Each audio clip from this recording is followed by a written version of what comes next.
সুন্দর শ্যাম রঙ্গে আলো করা সুন্দর শ্যামরে ধেনু সঙ্গে রঙ্গে আলো করা সুন্দর শ্যাম আমরি অষ্টব্রজে আনন্দ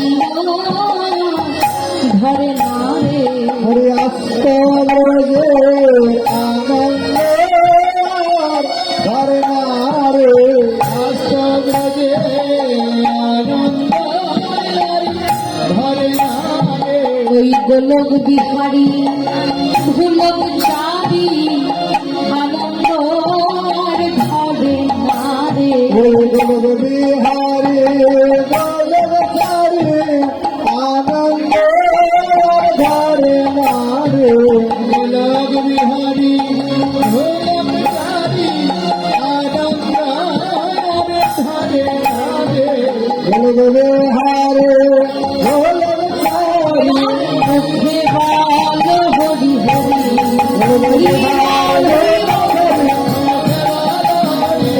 বল বিহার গোলক চারি মুখে আনন্দ ধরে নারে সঙ্গে গোধরঙ্গে আলো করা সুন্দর শ্যাম কাচনি পাচনি মিত্র দিশা পাচনি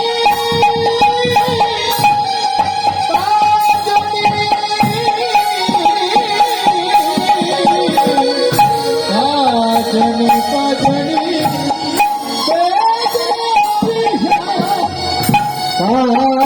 পাচনি পাচনি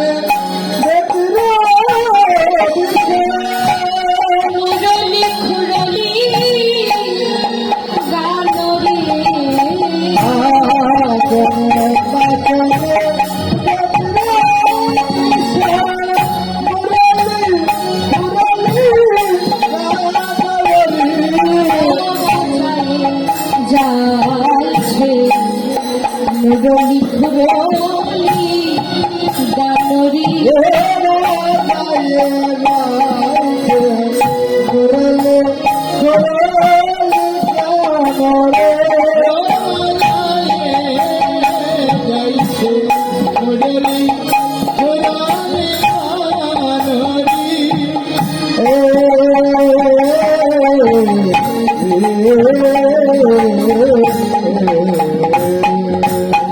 রাখালাদি ধেনু বৎসগণকে নিয়ে গোবিন্দ আমার গোঠো খেলা খেলছে।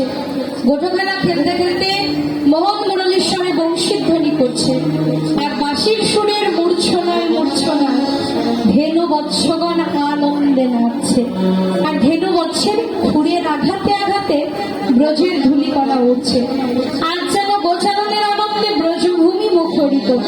রাখালাদি ধেনু বৎসগণ সবাই আজ গোচারণের আনন্দে বিভোর। তাহলে রাখালগণ কারা? বললেন প্রিয়তম শ্রীরাম সুবলা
ওগো ব্রহ্মায়াদি পাই না যারে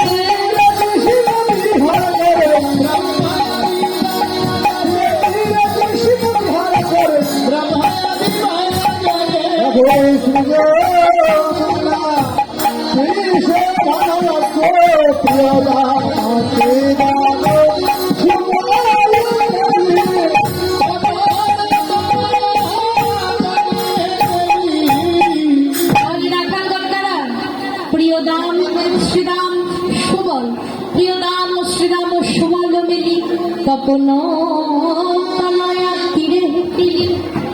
তাহলে তপন শব্দের অর্থ হলো সূর্য, তনয়া শব্দের অর্থ কন্যা, সূর্যের কন্যা হলো যমুনা, পুত্রজন কন্যা হলো যমুনা। বললেন শ্রী যমুনার তীরে নীরে গোবিন্দ আমার গোঠো খেলা খেয়েছে। দেখে মনে হলো শ্রী যমুনার কি সৌভাগ্য। কেন? কারণ যারে ব্রহ্মা পায় না ব্রহ্মজ্ঞানে, যোগী পায় না যোগ সাধনে, সেই অনন্ত কোটি বিশ্ব ব্রহ্মাণ্ডের কর্তা যমুনার তীরে নীরে আজ গোঠো খেলা খেলছে, গোচারণ করছে। কেন যমুনার সৌভাগ্য? কারণ এই যমুনা তো সাধারণ কোন নদী নয়। এই যমুনাকে গোলক ধামের বিরজা, রাধারানীর অভিশাপে গোলকের বিরজা বৃন্দাবনে যমুনা রূপে প্রবাহিত। যমুনা অপেক্ষায় আছে কবে গোবিন্দকে পাবে। আর এদিকে স্বয়ং ভগবান আবির্ভূত হলেন কংসের কারাগারে ভাদ্র মাসের কৃষ্ণপক্ষের অষ্টমী তিথিতে। এবার পিতা বসুদেব গোবিন্দকে নিয়ে চললেন নন্দের গৃহে। নন্দের গৃহে যাবার পূর্বে মাঝ বরাবর করলো যমুনা। যমুনার তীরে এসে বসুদেব যমুনার জলরাশি দেখে থমকে দাঁড়ালেন। মনে মনে ভাবলেন, এত জল পার হয়ে কেমন করে আমি যাব নন্দালয়ে? ভগবানের লীলার পুষ্টি সাধনকারিণী অঘটন ঘটন পটীয়সী যোগমায়া দেবী একটা শ্রীগালিনীর রূপ ধারণ করে যমুনার জলে ঝাঁপ দিলেন। বসুদেব দেখল যোগমায়া কাত্তায়নী শ্রীগাল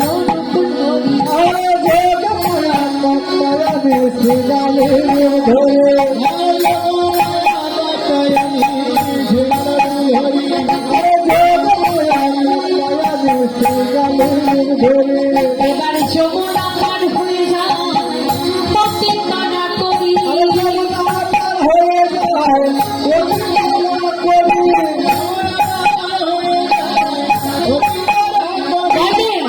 কেন পারবো না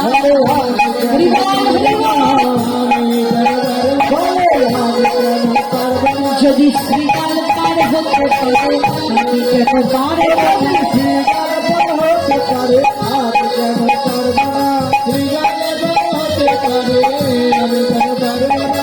যমুনা পার হয়ে যায় অতি তারা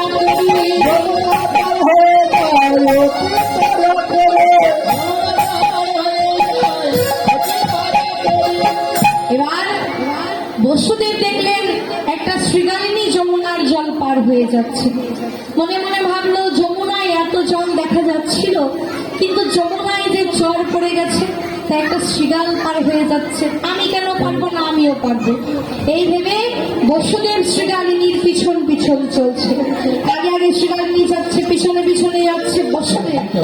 এবার মাঝ বরাবর যমুনায় মাঝ বরাবর যে হঠাৎ করে শ্রীগালিনী অদৃশ্য হয়ে গেল। এতক্ষণ আকাশে বিদ্যুৎ চমকাচ্ছিল, বিদ্যুতের আলোতে একটু একটু দেখা যাচ্ছিল।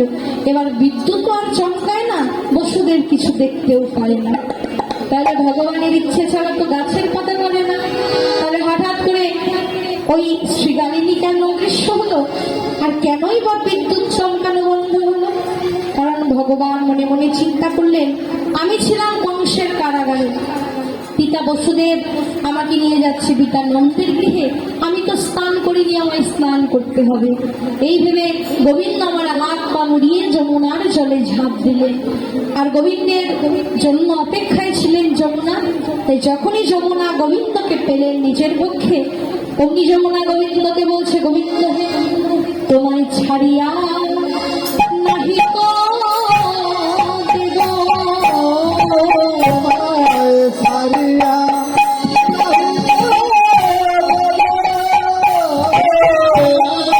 ছাড়িয়া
যমুনা, তুমি যদি আমাকে তোমার বক্ষের মধ্যে লুকিয়ে রাখো তাহলে তুমি একাই শুধু আমাকে পাবে, একাই সুখ পাবে। কিন্তু কংসের অত্যাচারে যে ত্রিভুবন জর্জরিত, মুনি ঋষি ধ্যান যজ্ঞ করতে পারছে না কংসের অত্যাচারে। তাই যমুনা, তুমি আজ আমায় ছেড়ে দাও, আজ আমায় যেতে দাও। তবে যমুনা, আমি তোমাকে কথা দিচ্ছি, আগামীতে আমি যখন লীলা করব তখন তোমার তীরে নীড়েই আমি রাখালাদি ধেনুবৎসগণকে নিয়ে লীলা বিলাস বিহার করব, আর রাধারানী সহ অষ্টসখীগণকে নিয়ে তোমার জলে আমি জল কেলি নৌকা বিলাস বিহার করব।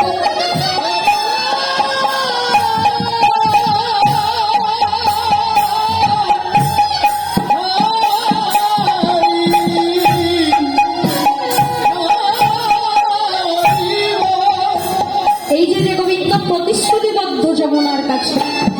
তাই আমরা দেখি যে গোবিন্দ যত লীলা করেছে প্রায় প্রত্যেকটি লীলা ওই যমুনার তীরে নীড়ে। তাই আজকেও বৈষ্ণব গীতকর্তা বললেন যে যমুনার তীরে নীড়ে গোবিন্দ আমার গোঠ খেলা খেলছে। শ্রী যমুনার কি সৌভাগ্য, যারে ব্রহ্মা পায় না ব্রহ্মজ্ঞানে, যোগী পায় না যোগ সাধনে, সেই অনন্ত কোটি বিশ্ব ব্রহ্মাণ্ডের কর্তা যমুনার তীরে নীড়ে আজ গোচারণ করছে। গোবিন্দ আমার গোঠ খেলা খেলছে, গোবিন্দের গোচারণ দর্শন করছে বৈষ্ণব গীতকর্তা। গোবিন্দের গোঠ খেলা দর্শন করতে করতে গোবিন্দের অপরূপ রূপ দর্শন করলেন, আর ওই রূপ দর্শন করে গোবিন্দের রূপের বর্ণনা করলেন। কেমন রূপ গোবিন্দের? বয়সে কিশোর মোহন ভাতি, বদনন্দ জলদকাতি। গোবিন্দের বয়সটা হলো নিত্য নবকিশোর, তার বয়সটা হলো নিত্য নবকিশোর। বদন দর্শন করলে মনে হয় শরদের পূর্ণিমার চাঁদ, আর অঙ্গের বরণটা হলো জলদ বর্ণ, অর্থাৎ মেঘের মতো। আর কি বললেন? গোবিন্দ হলো লীলাময়, অনন্ত কোটি বিশ্ব ব্রহ্মাণ্ডের কর্তা স্বয়ং ভগবান গোবিন্দ। আর তার পরিচয়ের কথা জানিয়ে দিলেন বৈষ্ণব গীতকর্তা। কি পরিচয় দিলেন গোবিন্দের? আগম নিগম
ভগবান।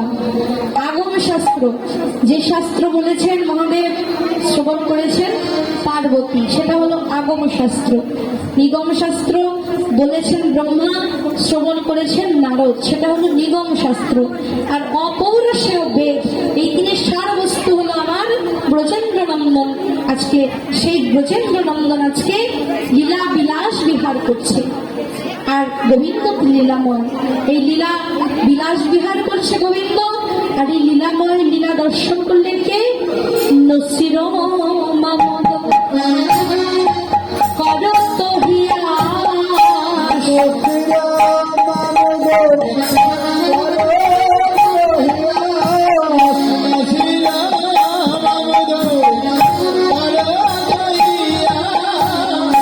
শরণে শরণ দানবী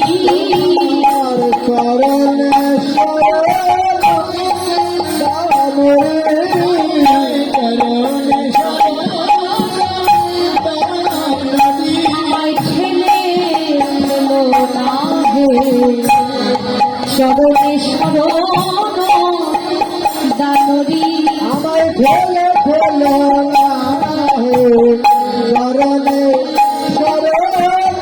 শরণ দান রে। শরণে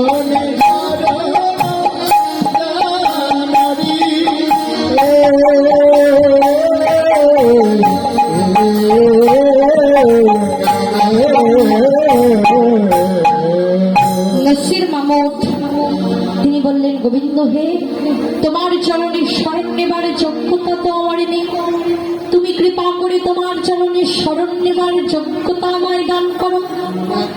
নসির মামদ তিনি কে? মধ্যযুগের বৈষ্ণব কবি। বাংলার মধ্যযুগের বৈষ্ণব গীতি কবিতা নামে একটা বই আছে, যেটা অনার্স লেভেলে বাংলায় পড়ানো হয়। তো সেই বইটাতে এই পদটা খুব সুন্দরভাবে লেখা রয়েছে। তো নসির মামদকে, নসির মামদ হলেন নবাব হোসেন শাহ প্রথম পক্ষের পুত্র। নবাবের প্রথম পক্ষের স্ত্রী যখন পরলোক গমন করলেন, নবাব পুনরায় আবার বিবাহ করলেন। কিন্তু দ্বিতীয় পক্ষের স্ত্রী ওই প্রথম পক্ষের পুত্র নসির মামদকে সহ্য করতে পারতেন না। তাই একদিন গয়না চুরির অভিযোগে নসির মামদকে নবাবের কাছে নিয়ে গেলেন, আর নবাব স্বীয় পুত্রকে গয়না চুরির অভিযোগে মৃত্যুদণ্ডে দণ্ডিত করলেন।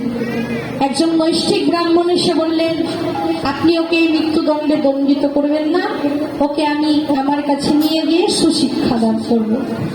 তো ব্রাহ্মণ নসির মামদকে নিয়ে গেলেন। নসির মামদের ডাক নাম হলো নাসির। ব্রাহ্মণের আবার রাধা গোবিন্দ মন্দির আছে, প্রতিদিন রাধা গোবিন্দের মন্দিরে রাধা গোবিন্দের সেবা পূজা দেয়। আর নাসির সেবা পূজা দেখতে দেখতে একটু একটু করে বড় হয়ে ওঠে। যখন একটু একটু করে বড় হয়ে উঠল, কিছুকাল যাবার পর একদিন ব্রাহ্মণ নাসিরকে ডেকে বলছে, নাসির, বেশ বড়ই তো হলি, আমি তোকে কি চাকরি দেবো, করবি? নাসির বললেন, তোমার খেয়ে পড়েই তো বড় হয়েছি, বলো কি করতে হবে? ব্রাহ্মণ বললেন, এই যে আমার রাধা গোবিন্দ মন্দির, এই রাধা গোবিন্দ মন্দিরের দ্বারের সামনে দাঁড়িয়ে প্রতিদিন রাত জেগে রাধা গোবিন্দ মন্দির পাহারা দিন, এক কথায় নৈশ প্রহরী। নাসির বলল, বেশ তাই হবে। প্রতিদিন রাত জেগে মন্দিরের দ্বারের সামনে দাঁড়িয়ে নাসির মন্দির পাহারা দেয়। অলক্ষ্যে চলছে নাসিরের ভজন। নাসির এগিয়ে যাচ্ছে ভজনের পথে। দেখতে দেখতে বেশ কিছুকাল এইভাবেই চলে গেল।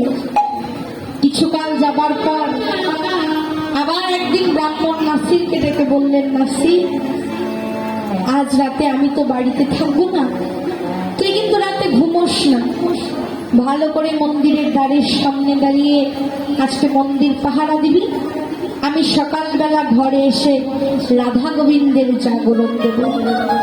বারে বারে সাবধান করে ব্রাহ্মণ চলে গেলেন। যখনই রাত হলো, প্রতিদিনের মতো আজ নাসির মন্দিরের দ্বারের সামনে দাঁড়িয়ে রাধা গোবিন্দ মন্দির পাহারা দিচ্ছে। দেখতে দেখতে রাত যখন গভীর হলো, হঠাৎ নাসির শুনতে পেল রাধা গোবিন্দ মন্দিরের দ্বার খুলে যাবার শব্দ। তাই শুনে নাসির পিছন ফিরে তাকিয়ে দেখে রাধা গোবিন্দ মন্দিরের দ্বার আপনা আপনি খুলে গেছে। আর মন্দিরের ওই বেদিতে রাধা গোবিন্দের অচল মূর্তি নয়, সচল রূপ ধারণ করে মন্দিরের দ্বার দিয়ে বের হচ্ছে।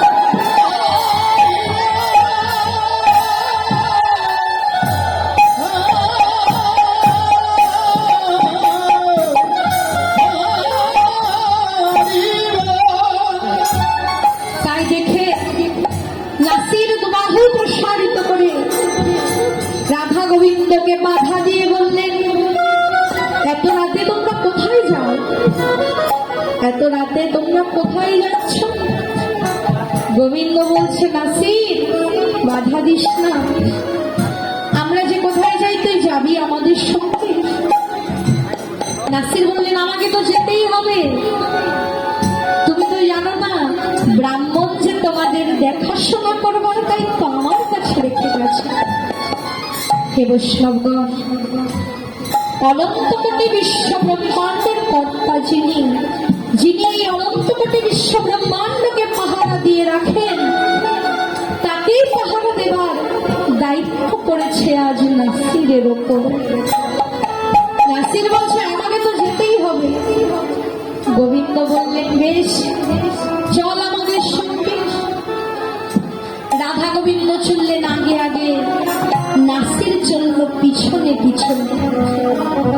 চলতে চলতে রাধা গোবিন্দ গিয়ে প্রবেশ করলেন বৃন্দাবনের নিকুঞ্জ কাননে।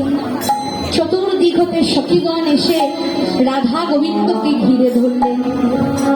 শুরু হয়ে গেল সর্বলীলার চূড়ামণি, সর্বলীলার মুকুটমণি শ্রী রাসলীলা।